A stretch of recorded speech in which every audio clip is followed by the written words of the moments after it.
MLC driver వీధి సుబ్రహ్మణ్యం హత్య case ఘటనకు సంబంధించి అలాగే ఎమ్మెల్సీ ఎవరైతే భార్య సంబంధించినటువంటి దానిపై నాన్ బెయిలబుల్ వారెంట్ అయితే జారీ చేసింది. ఈ నేపథ్యంలో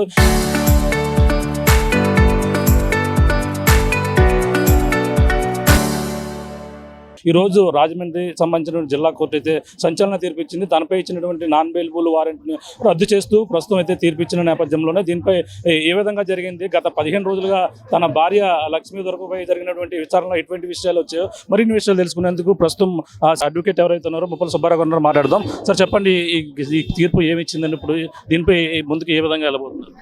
ఒకటి, దీంట్లో ప్రధానంగా ప్రభుత్వం మారిన తర్వాత వీధి సుబ్రహ్మణ్యం తల్లిగారు ఎవరైతే ఉన్నారో వాళ్ళు డీజీపీకి రాష్ట్ర ముఖ్యమంత్రి గారికి ఇచ్చిన తర్వాత సిట్ ఏర్పాటు చేశారు. సిట్ విచారణలో గత ప్రభుత్వ హయాంలో పోలీసు వాళ్ళ యొక్క ఒత్తిడి వలన ఆనాటి ప్రభుత్వం ఆనాటి ఎమ్మెల్సీ అధికార పార్టీ ఎమ్మెల్సీగా ఉన్నటువంటి అనంతబాబుని కాపాడటానికి ప్రయత్నం చేశారు. సాక్ష్యాలను చాలా వరకు మటుమాయం చేశారు. విచారణ జరపవలసిన రీతిలో విచారణ జరపలేదు. అది నిర్ధారణ అయింది. ఇటీవల కాలంలో ఒక 4 అధికారిని సస్పెండ్ చేశారు. అయితే సిట్ వేసిన తర్వాత సిట్టు న్యాయస్థానం యొక్క ఆదేశాల మేరకు తదుపరి విచారణ జరిపిన తర్వాత ఫర్దర్ ఇన్వెస్టిగేషన్ దాంట్లో చాలా అంశాలు వెలుగొచ్చినాయి. అలానే ఎక్స్పర్ట్స్కి పంపారు.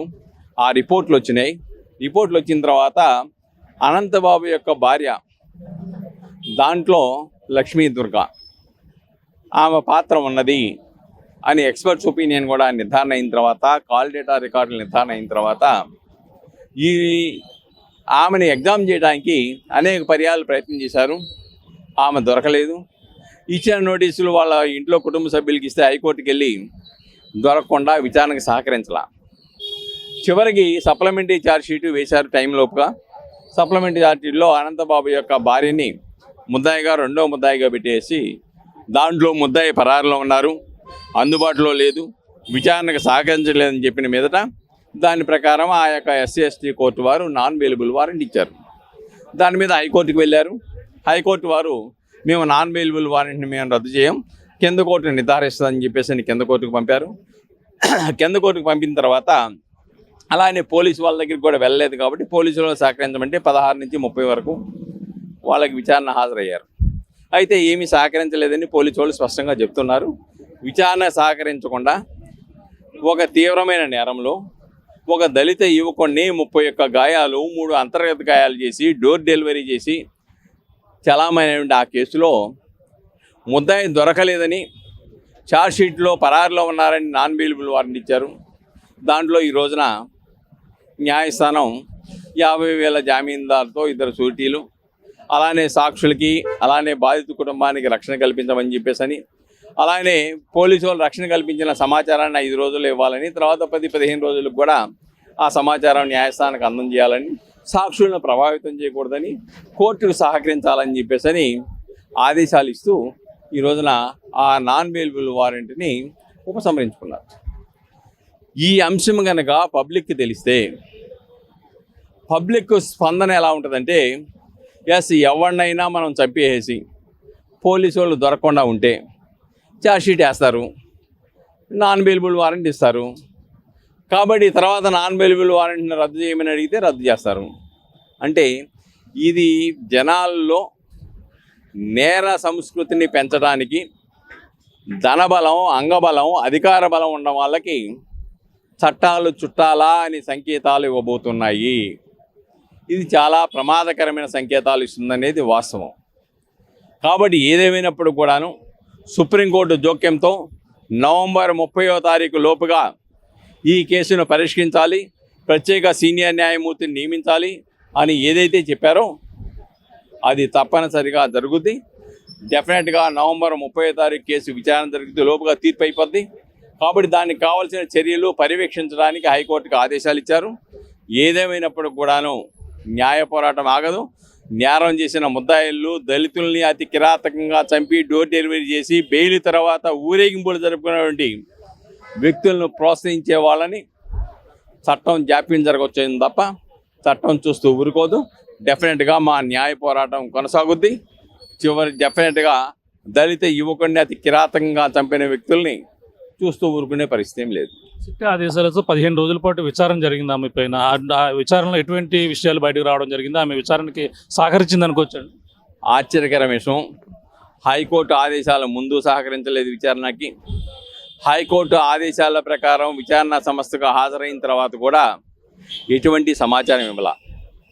ఆ సంఘటన జరిగినది రోజున్నటువంటి బట్టలు ఏవైతే ఉన్నాయో ఇద్దరు ఇవ్వమంటే 6 నెలలకే ఎవరికో ఇచ్చేసామో ఆ బట్టలు అని చెప్పటం, లేకపోతే భర్తతో పాటు నేను ఇంట్లోకి ఆ సంఘటన జరిగిన రాత్రి వచ్చానంటాం అబద్ధం, నేను వేరే కారులో వచ్చానంటాం, వేరే కారులో ఎఫ్ఎస్ఎల్ పరీక్షలు సీసీ ఫుటేజీలు పంపితే ఇంకా వేరే కారు ఏమి రాలేదు గంట లోపుగా అని చెప్పేసి వాళ్ళు రిపోర్ట్ ఇవ్వటం.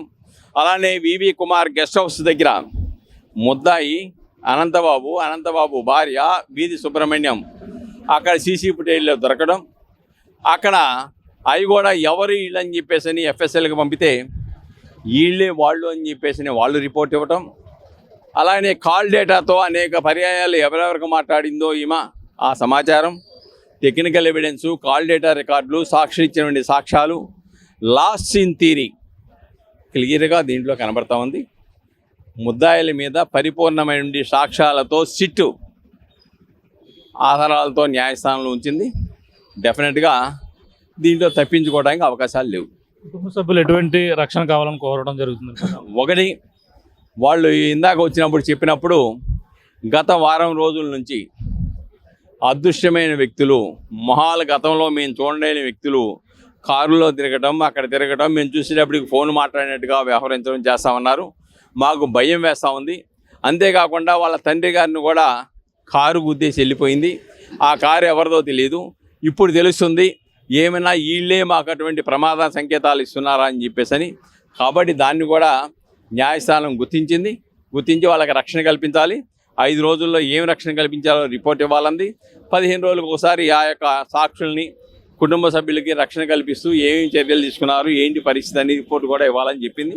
ఏదేమైనప్పటికి కూడాను ఇప్పటికైనా వాళ్ళ కుటుంబ సభ్యులకి, సాక్షులకి ప్రమాదకరమైంది. ఎందుకంటే ఈరోజు మీరే చూశారు, ఈ కోర్టులో ఇటువైపున కొంతమంది రౌడీ షీటర్లు, కోర్టుగా అటువైపున కొంతమంది రౌడీ షీటర్లు, ఒక ముద్ద ఈ గేట్ నుంచి, ఒక ముద్ద ఆ గేట్ నుంచి వచ్చిన సంఘటనలు మనం చూసాం.